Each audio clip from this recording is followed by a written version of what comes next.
You mentioned the Biden administration trying to prevent white nationalists from being in the military. Do you believe they should allow white nationalists in the military? Well, they call them that. I call them Americans. What happened after January the 6th, and I was here on January the 6th, we were attacked on the Senate floor saying that all these people that came into the Capitol were extremists. They were against the country. There was a lot of people, there was probably 100 of them that came in, broke windows and broke doors that should have been locked up. That's not how we do it in America, but there were hundreds of thousands that didn't come in outside that were true Americans that believe in this country. But right after that, our military and Secretary Austin put out a order to stand down, and all military across the country saying, we're going to run out the white nationalists, people that don't believe how we believe. And that's not how we do it in this country.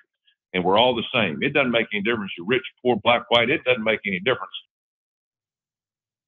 It's an old football coach posing as a U.S. Senator, Tommy Tuberville, talking about how white nationalists in our armed forces are just people that don't believe the way we believe. But I would correct you there, Tommy. Those white nationalists believe the way you believe. That's why you're backing them up, supporting them, and not being found out and run out of our military. Because he's okay with that. As a matter of fact, he prefers it.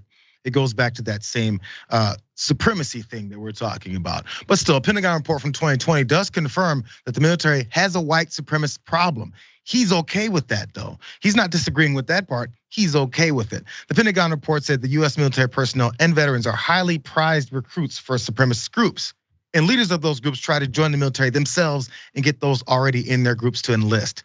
Their goal is to obtain weapons and skills and to try to borrow the military's bravado and cachet. This is what these authors then suggested. And you've seen these folks thinking they're gonna bring up my guns and I'm gonna beat the military and beat that government, but they need some kind of training. So hey, why not? Let's infiltrate the military, police force, positions of authority where you can exert your white supremacy. We've seen it. So still, these fascists show up in the military and they're considered a threat to national security. Also, by the way, just in society, our biggest terror threat, because I'll say it again every time we bring these things up, this DHS draft document, again, reported over from Politico, white supremacists are the greatest terror threat in the country. In the past 20 years, since 9/11, far-right extremists killed more people in the US than did American-based Islamist fundamentalists. But that's often hard to discern from the way that the federal government has treated domestic terrorism, especially under the Trump administration, who was promoting it, celebrating it, and saying, why not more of it, yes? Yeah, people say that the left eats their own, but we could probably take a hint from the right. They just defend each other until they're, well, ironically, until they're blue in the face. But unfortunately, this isn't surprising. The modern Republican Party has strong ties ideologically to white supremacy and to fascism and to nationalism, whether or not they outwardly admit it to people. They know it, we know it. This guy is just a tiny bit more bold and a little bit more outspoken than some of his colleagues, but you can't tell me that more of them don't feel similarly.